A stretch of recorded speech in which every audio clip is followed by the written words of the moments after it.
Welcome to Behind the Music, the Houston Chamber Choir's weekly podcast. I'm St. John Flynn. I'm joined this time by Paul English, who has been a frequent collaborator with the Houston Chamber Choir. Welcome, Paul. Thank you very much, St. John. Welcome to you. Thank you. How would I best describe you? Are you a pianist? Are you a composer? Are you a performer? Or are you all of those things wrapped up into one? I'd have to say all, just because balance in my life is probably my biggest challenge, and I have an interest in all those things, so I have to stay active. I find that I'm not really happy doing just one or the other, so all those things. I think you first collaborated with the Chamber Choir in 2009 when you did a performance of Duke Ellington's third sacred concert, which is quite a storied presentation, isn't it? Yes, and if truth be known, we added to that story with our production. The entire tale wasn't told in the performance, but the rehearsals were an adventure, to say the least, and a brilliant performance by a lot of people on many levels. It was really a great thing to be involved with. So, this was a piece, a presentation. I don't know if you'd call it a piece that he wrote toward the end of his life, and I was quite surprised to find out that it debuted in Westminster Abbey in 1973. Yeah. Give us an overview of what this is. Well, there were three sacred concerts, and he called them sacred concerts rather than masses or services, because it wasn't a formal service, but it has been, even in my life, I've replaced a regular service mass with this music and this presentation, because it's scriptural as well as musical. His very clear devotion, and especially in his later years, to God and the meaning of music and the relationship of music with God was profound. And his influence and he was welcomed into the church to do something that had really never been done before, and that is to perform this jazz music inside a church and as part of what they call sacred concerts. The part of the brilliance of it is Duke Ellington had his musicians with him for so long. They knew each other so well. So much of it was improvisation, even in the actual performances, that no real scores of the music exist. They have music that jazz musicians might use from time to time, and scribble here and scribble there. And some people have published books, but to have an actual score of the orchestra and the choir and this music did not exist. That was part of the challenge, to recreate that.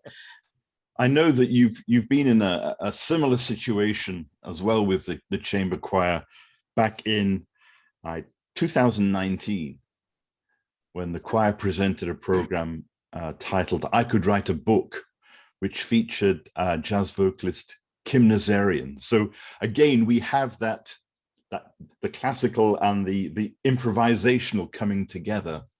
How was that? Well, this time we had the advantage of, first of all, Kim Nazarian, who is just a fabulous musician. And she's very classically trained as well, so she can speak that language. She's also a jazz musician. She speaks that language. When I use the word language, it's very literal. These are different languages and different, the notes might sound the same, but the interpretation and the way we communicate with each other is very different, both verbally and on the page. So luckily, Kim was comfortable in both worlds. We also had the advantage that Kim came down and clinicked and coached the choir for about a week before the concert. So they had a chance to really hear from her what she wanted out of the music.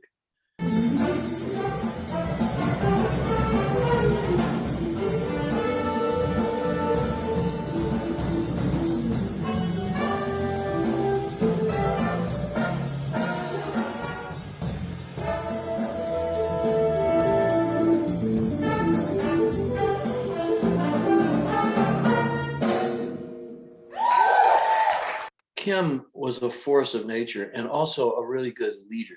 And she worked with Bob about how to best lead the choir and the orchestra through this.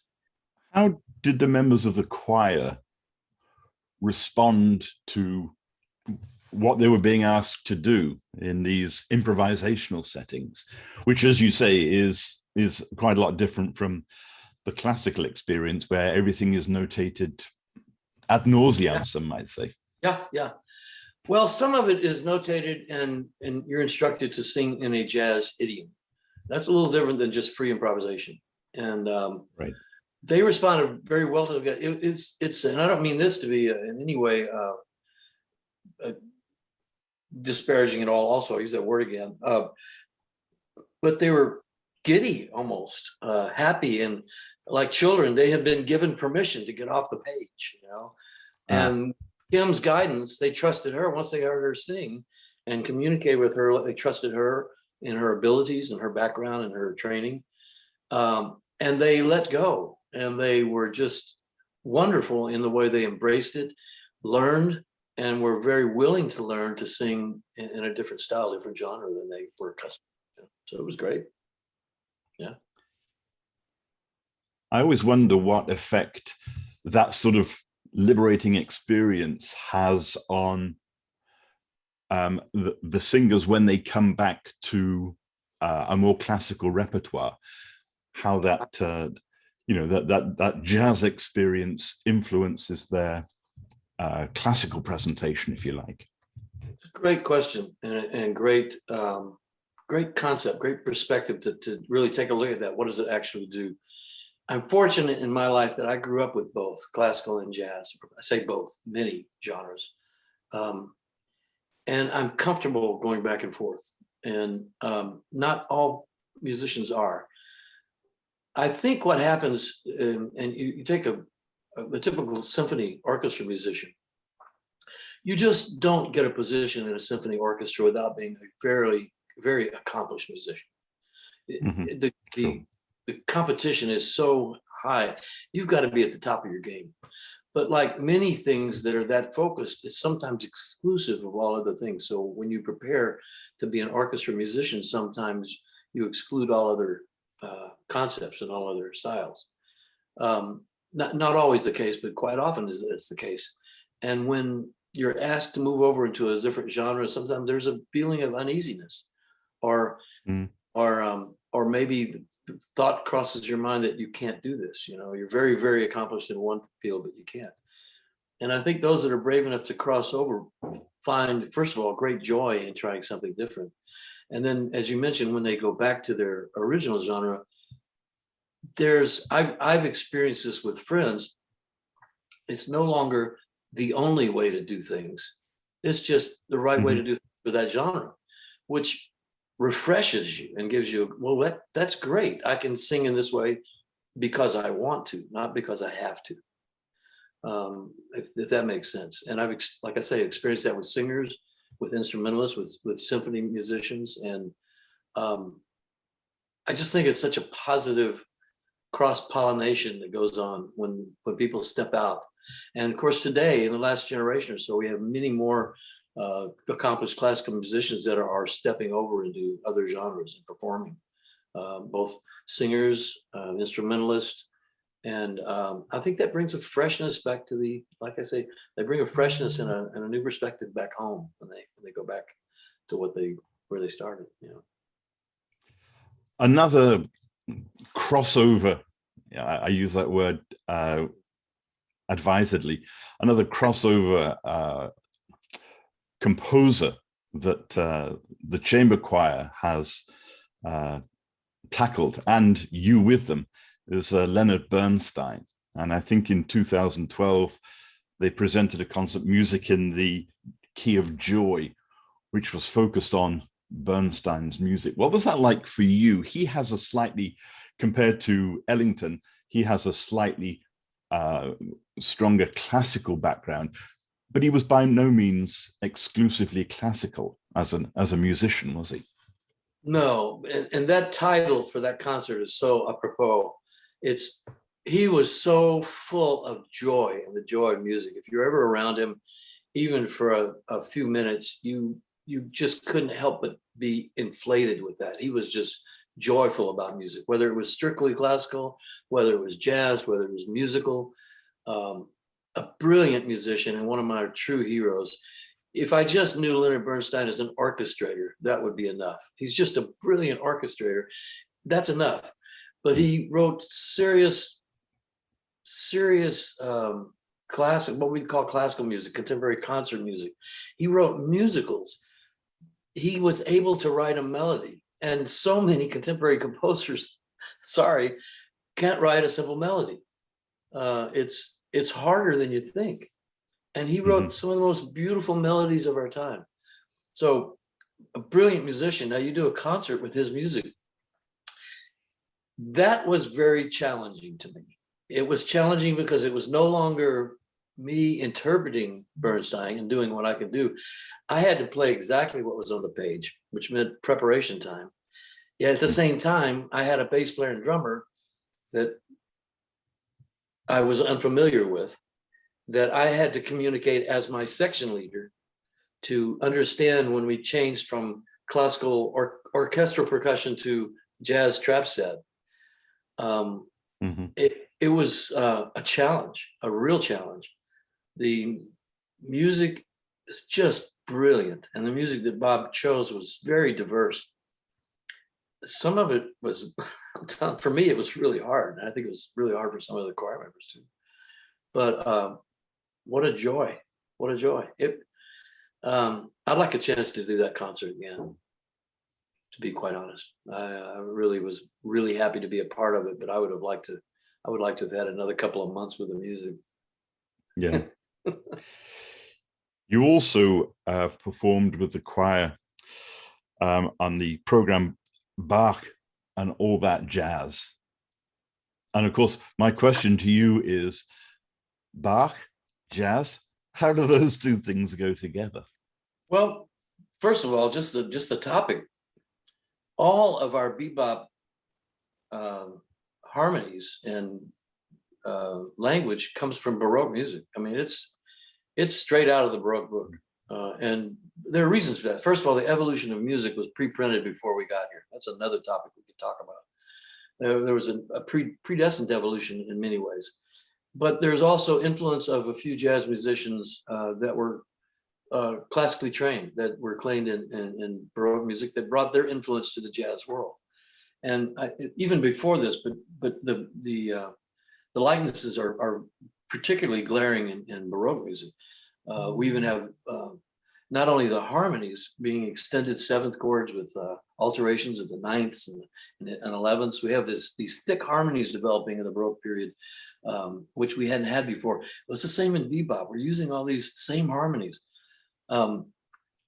Even performance practices in Baroque music, so often the keyboard player or the kenyo would have sketch parts, and they would have what we call figure bass that would tell them what the harmonies are, what the bass note is, and they were expected to make up a part to fit that. Well, that's exactly what we have in jazz. We get a lead sheet and it tells us to there's a chord and a bass note and the melody. Well, we're not supposed to play the melody. We're supposed to play what's not on the page. So the performance practices and the bass player, part of the continuum, performance practices were almost identical. We're improvising our parts while the singers sing the written parts with freedom to improvise, by the way. So the connection is indelible, and the connection is there way before we even think about doing a concert of music. But I have to shout out to Robert Simpson again, the director of the Houston Chamber Choir. He has put me in situations that I had to challenge myself to keep up, and almost kept up some of the time. But this particular concert was, we were doing the motets, which I was not really familiar with, Bach motets. So I had to first of all go through and study those and learn them. And that was no easy challenge. Then I had to say, okay, what are we going to do with these? What do we do that Bach hasn't already done? But the format of this concert, this is Bob's idea. They would sing one of the motets. Then my jazz trio would respond, not by playing the same motet, but respond in an improvisational way how we were affected by that. Uh, I'd never done anything like that. And I'd never heard anybody do it. So I had to figure out, what are we going to do? So the first thing I did is I sketched out the motets we were doing. We chose 3 motets of the 6. And I sketched out parts for bass and drums, piano, and we learned them. We played the motets as they were written as much as possible. And then we broke that down and said, and we really worked on this, said, okay, now that that's under our fingers, so to speak, how are we going to respond to this? Not just go back and take a jazz solo over this motet, over the same structure, but let's respond to that. And the musicians that I chose to play with me had classical backgrounds as well as jazz. So they were on board. And I'm always unsure that this comes across to the audience, but I was just elated to have this opportunity and to work with such a great choir. And the experience of performing it, first of all, I'm sitting at the piano directly in front of the choir. So I have the best seat in the house. And I get to hear the choir perform this beautiful music. And then I have to play and improvise. So talk about a moment of inspiration. If that's not going to inspire you, you're probably brain dead. Just a great concert and a great concept and a really just a wonderful project to do and to pull off. So very happy about that. I'm going to be a little bit unfair. You are sitting at your piano. Uh-oh.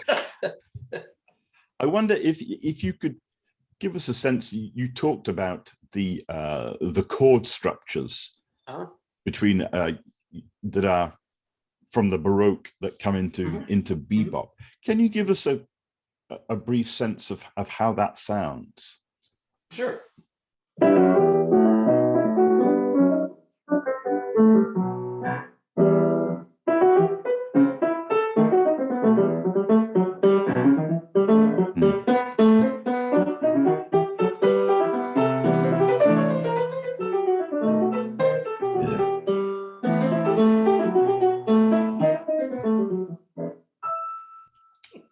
Simple, but yeah, thank you. It's the same harmony. It's exactly the same.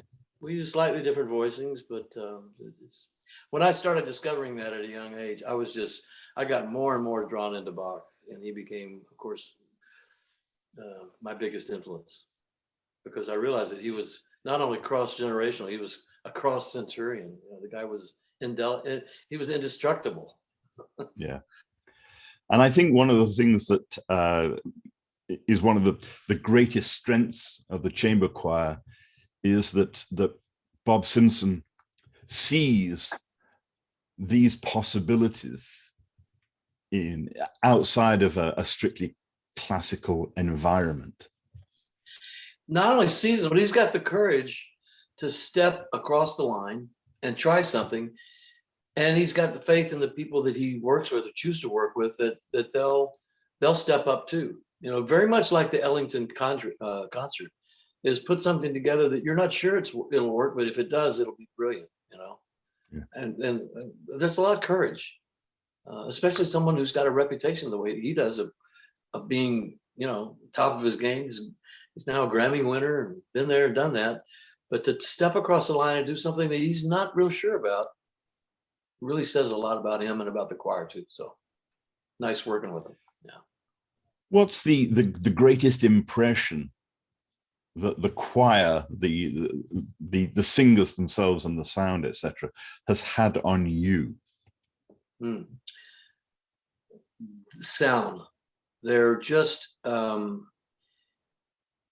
they've managed to keep top performers, just first-class singers in that group, who are not only gifted singers, but they're team players. They sing together. They sing it well as an ensemble. And to hear vocal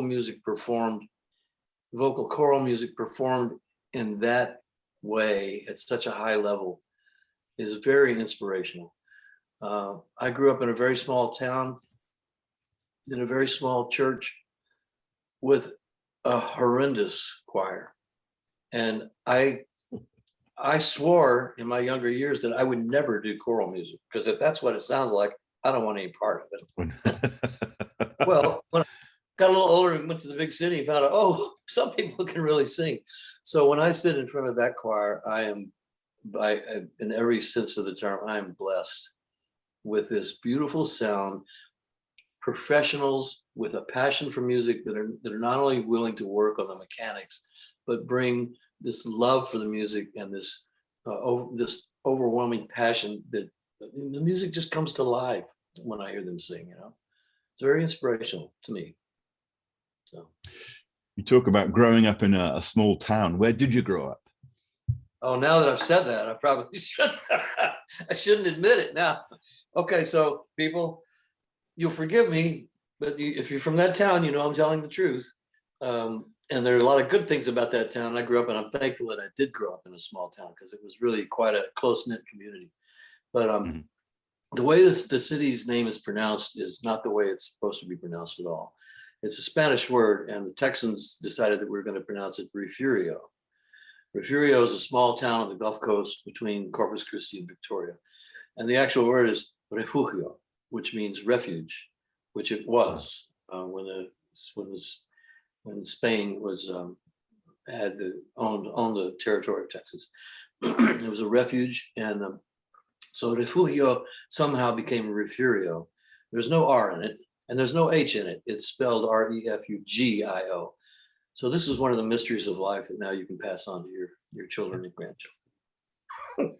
Was it a musical family that you were born into? My father was. My father was a trombonist, both classical and jazz. He studied music and was a very good jazz trombonist. Played with the Artie Shaw Orchestra and had an opportunity to be a career jazz musician, but also had a wife and 2 kids to support. So he chose the path of education and finished his bachelor's and master's of music education at North Texas University, and was a band director and music teacher while still pursuing performance. So as a kid, I got to hear him play, and I got to tag along with him when he went to play a jazz job, and I'd sit in the back and listen to all the guys play. And when he was working at school at the band hall, I'd go up and on Saturdays and Sundays, and I would just run amok on all the instruments and learn how to play everything on my own. So it was like Willy Wonka in the musical instrument factory, So it was a good time. My dad was a big influence. When did you first start to learn the piano? Because of what my dad did, and I left out the part that my grandfather was a Methodist minister.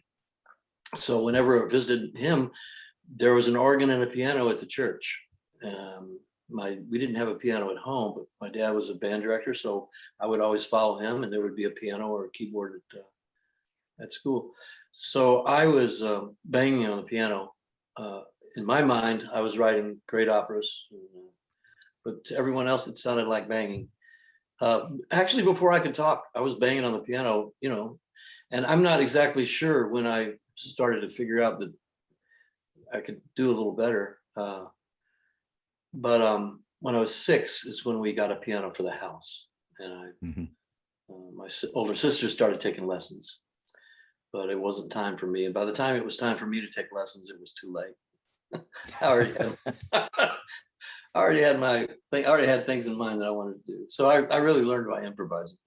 And you studied music. You were a music major in college. Is that correct? Yes, much to my father's chagrin. Really? Oh yeah, he wanted a quote better life for me than he had, and I can't blame him. He all his advice was correct. I didn't follow a bit of it. But I did major in music first at the University of Miami, Florida, great experience, and later at Rice University, Shepherd School of Music. But my father and my mother both became very, very supportive of my music career and my music, and it was a great, great feeling of accomplishment in my life. My father hired me early on. I was 12 years old playing trumpet, hired me to play with his combo, and I would go and read out of the book and play the melody, and then they would play jazz around me. Years later, I got to hire my dad to play in my orchestra. Oh, really? On several occasions. And he couldn't have been more proud of me, and I was really proud of him. So it was came full circle. You were a composition major, is that correct? Yes, I was. You studied with Paul Cooper at the Shepherd School. I did. That was my second incarnation as a student. I went back to school after University of Miami. Several years went by, and I went back to school at Rice University, and Paul Cooper became my mentor. I told him at the time that I didn't want to. I was full of jazz. I liked jazz. I wanted to do that, but I really wanted to study series composition with him. And he reluctantly took me as a student, and over the years we became very, very close. And he really became a mentor to me. So studying composition from that classical perspective, which is what the Shepherd School does, how did that influence or affect your own composition, your jazz composing, if you like, for want of a better expression? Yeah. You talked earlier about about musicians and singers stepping out of their comfortable genre and stepping into another. Even though I was very influenced by classical music, I really had not made a real formal study of classical music. So when I did that, I really put all my jazz. I had 900 jazz albums at the time, and I put them in storage, and I put them in boxes, and I didn't open them until I finished at Rice. I really immersed myself in studying just classical and mostly contemporary concert composers, 20th century composers mostly, because it was different than what I was used to. Perspective gave me different perspective, opened my ears. There was some music that I'll freely admit that I didn't like. I thought it was noise. Once I listened to it more carefully and began to appreciate structure, began to appreciate what was going on, I developed a real fondness for some of the 20th century composers. So it opened my ears, very much like an artist friend of mine did for me in art. Some modern art I didn't really have much love for until he explained to me and showed me and opened the door for me to appreciate it more and to see that, well, you're evaluating this on certain criteria that doesn't really apply here. You need to expand your thinking and have different criteria. So it was expansive and educational and gave me thoughts about different sounds, really expanded my hearing and my understanding of tonal relationships and structure and forms. If you don't let it overwhelm you, academia can be a good thing. Mm-hmm. Who were some of those composers that the 20th century composers that you studied a lot, that you came to appreciate? Yeah, all of them. And you could take, Bartók was one of the first because his presence is so undeniable in the 20th century. And I really did not like Bartók when I went back to school. I just didn't like it. Didn't like him. And I started studying, and now I get a better idea of what he's doing, but I still don't like it. And then I ran into a couple of things, quartets, and I'm thinking, well, wait a second, there's a lot going on here. I need to listen to this more carefully. And of course, then I would find a better performance of it, which makes a big difference. Listening to recordings, sometimes it's not a great performance. And so, but of course, there's all the others. Lutoslawski visited Rice, and I met him, and I wasn't crazy about his music, but there again, I was evaluating his music on previous criteria. I was looking for melody. I was looking for development. I was looking for a recapitulation. It doesn't have any of that. He's really into textures. Penderecki, really into textures. And I said, well, that's a different way of looking at things. You don't have to have a melody. You don't have to clap your hands. You don't have to have a beginning and end and a coda. Sometimes it's just about the sounds. It's a soundscape. So I started looking at music in different ways. Stravinsky, of course, but Stravinsky, I came to grips with Stravinsky early on, between my 11th and 12th birthday, specific time. But some of the later 20th century, Schoenberg, for instance, I really started appreciating Schoenberg when I listened to and studied his pre-12-tone music, Verklärte Night, which is just brilliant. I wouldn't have Mhm. listened to that before I went back to Rice. But now I'm listening to all this other stuff and I find this little gem and I think, holy smokes, this guy can write. Then I went and listened to his 12-tone music and I see more clearly the influence of tonal music in his 12-tone music, Yeah. which I didn't see as much in the other 12-tone composers. I would just suffice it to say that my time at Rice was very, very valuable in the sense that it expanded my exposure and understanding to other music and other types of compositional styles. What about the jazz composers and performers that have had the most influence on you? Well, I started in my small town with 3 jazz records. They were my dad's records that had been worn enough that he would let me have them. They were scratched up. So other than hearing my dad play trombone, my exposure to jazz started with 3 records: Oscar Peterson Trio, Dave Brubeck Quartet, and of all things, the Peter Nero Trio. And that's all I knew of jazz. That's it, other than what my dad played, which was mostly combo country club jazz, Mhm. And I wore those records out. And of those 3 records, really Brubeck became my biggest influence. Later on, I would revisit Oscar Peterson with a renewed interest. And Peter Nero never gained traction with me, but I could appreciate his skills and what he did for crossover music, by the way, being a person in the classical world that came and played jazz trio.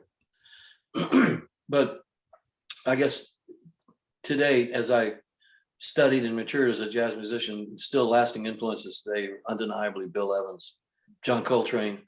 I used to have, at one point, I had every released John Coltrane recording there was. Miles Davis, of course, Bud Powell, Chick Corea, who just passed away this year, tremendous influence.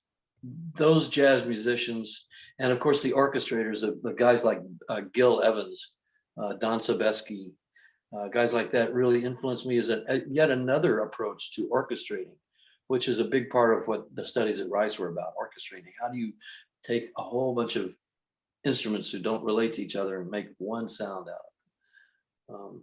So there's always more to study, always more to learn, always more to hear, At what point did you know that music was going to be your life, your professional life? Well, there was never any question that music was going to be my life. I was drawn to it. I was doing it without being asked to do it. I was never asked to practice. I don't remember a single time in my life that somebody told me to practice. I wanted to do it. It was my playtime. I put together bands at a young age. I was getting my other musicians to practice. It's what I wanted to do. Now, when you say doing it as a profession, that was a more difficult question. And it's a question that I continued to ask. I asked beginning in high school for sure. And then through most of my adult years, it's a question that I continue to ask. Can I really continue to make a living like this? I have other skills, other proclivities. I might be able to transition into a more stable, a more lucrative profession. That question was always on my mind. I have to admit it. Could I give up music? No, so I didn't. And so many of those professions. I mean, I just couldn't see myself doing music as a hobby. I couldn't wait to do it on Saturday and Sunday. It was every day. So I finally resigned myself to, look, I'm stuck with this for the long haul. May as well enjoy the ride. But you also, you took a leaf out of your father's book and you've done a great deal of teaching as well, haven't you? Yes. Growing up with my dad and seeing what he went through as a teacher in public school, I swore I would never be a teacher. And I taught to make a living. I was teaching when I was in high school. I was teaching trumpet lessons to younger kids, and make a little extra money, and I enjoyed it. It was okay. When I went back to Rice, I was teaching part of my fellowship there, and I enjoyed it. And teaching college students, I found, wow, these guys are, and at Rice especially, these guys were sharp, and I enjoyed it. And I really, little by little, I kind of developed an interest in it, which later became a passion. And now I really, really do enjoy teaching. I don't think I could ever be a full-time teacher. I honestly don't know how they do it. You're constantly pouring out of yourself, and your success depends completely on how hard your students work or whether they succeed or not. You can't do anything about it if they won't practice, if they don't work hard. But I've had enough successes with some of my students that it makes up for those that fall by the wayside, And there's I guess maybe it's perspective of age. I just get thrilled when I hear a younger musician excel. And if I'm able to help that along a little, there's a satisfaction there that's very, very different than the satisfaction of being a performer. And I admit, all apologies to my father, that I really have developed a passion for teaching. Love it. Yeah. Let's talk a little bit about your own compositions. What have you written, and how have your compositions developed over time? And because of the way I started playing piano, I was improvising. I couldn't read music, and whatever I heard, I would make something up. So we didn't call it improvising. We didn't call it composition. We just call it making stuff up. And my sisters called it banging on the piano. So I know how Beethoven felt, sometimes. But I developed, like any self-taught musician. I wanted to express something, and it was more often with music than with words. Occasionally I would write words, but I had a piano and I'd express it musically. And because I was learning along the way, I started playing trumpet at age 8, and I was studying trumpet, learning to read music well. I also started studying some theory. I started writing things down when I was maybe 6 or 7. Started writing things down. I think the more time you spend with something, the more you get into. You don't want to stay in one. You grow, and you want to try new things. Any of the creative arts, you want to try new things. You don't want to stay stagnant. So I was trying new things, coming in contact with other composers, other players. Studying a little bit, mostly in summer schools and summer colleges. And then I pursued it as a student in college. And the more you learn, the more you want to learn. You just develop a thirst for it. So how did I learn? Little by little, through my own resources, through schools, through individuals who come through your life, who show you, here, let me show you the trick. Let me show you this. Or why don't you come by Mel Winters, an older guy in San Antonio when I lived there, and I was just a young high school kid. He says, why don't you come by the house? I'll show you a few things. And here's this guy who was at the time really, really old, probably about 10 years younger than I am now. And he's taking time at the piano to show me this stuff. So that's the way I learned along the way. Myself, my friends, my teachers, school, listening, concerts, we listen all the time. As far as what I've written, I think my strongest point and my nemesis at the same time is that I've written in a variety of genres and styles for a variety of instruments and voices. I like new challenges. I would have been wiser to stick with one genre and perfect it, rather than trying something that I'd never tried before next time. But I enjoy the challenge. So I've written for orchestra, I've written for chamber music, I've written for jazz groups, I've written for voice. I've written for just about every instrument in the orchestra.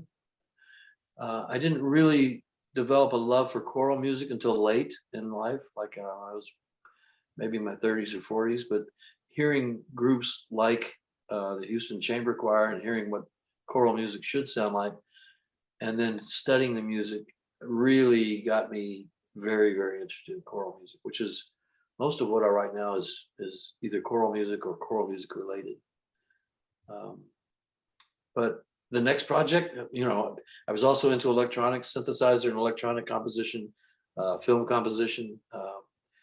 I was doing radio and TV jingles for a while, which means you have to write a simple melody that someone can remember and then get it done in a minute, So I enjoy the different genres, and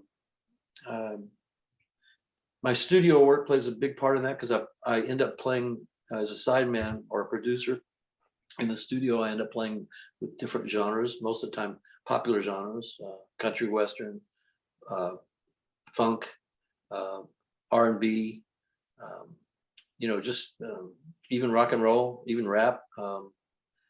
All that stuff influences what I write as a composer. And then the other influence is who am I writing for? It might be a commission. If I'm writing for somebody or for some organization, there will be parameters, and there'll be sometimes a focus on a particular genre, which I take as a challenge. You want to study that genre, like the Bach motets. Man, that was what a great project. I get to study Bach more. Give us a few bars of some Paul English. Oh, goodness. Well, let me give you 2 examples.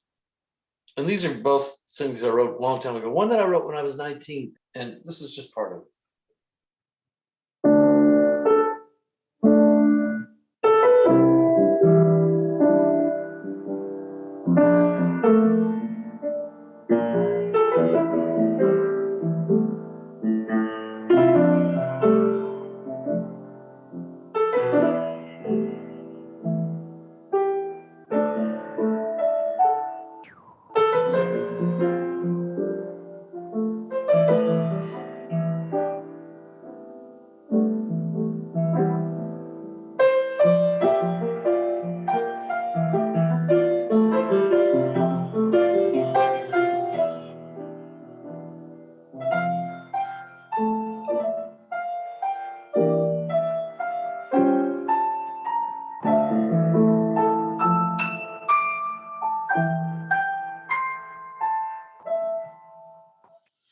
Paul, I feel like we've only just sort of scratched the surface of your life in music, but I really appreciate you talking to us and playing for us. And we look forward to the possibility of collaborations with the Houston Chamber Choir in the future, because I know that you would love that and that they would love that as well. I would love that. And I want to say one other thing, but St. John Flynn, you are one of the, if not the very best host and interviewer I've ever had contact with or had the pleasure of working with. I don't know if people watching this know what it takes to be a host and a commentator, but you have really made me feel at home. And thank you very much. I don't talk as much usually. I don't know how you got it out of me, but thank you. Well, I appreciate your kind words, and the check is in the mail. Great. Paul English, thank you so very much. Thank you, St. John. See you again. And thank you to everybody who supports the Houston Chamber Choir. As a sponsor, as a patron, as an audience member, we appreciate all that you do to make the Houston Chamber Choir possible. I'm St. John Flynn. This is Behind the Music. Join me again next time. The Houston Chamber Choirs with One Accord is your one-stop shop for choral joy. If you enjoyed this podcast, help us to continue our mission to grow the esteem and appreciation of choral music by sharing, reviewing, and subscribing to our content. As a 501c3 nonprofit, support from listeners like you allows us to continue making new and exciting programming. For more information about us and how you can support our work, please visit HoustonChamberChoir.org/give.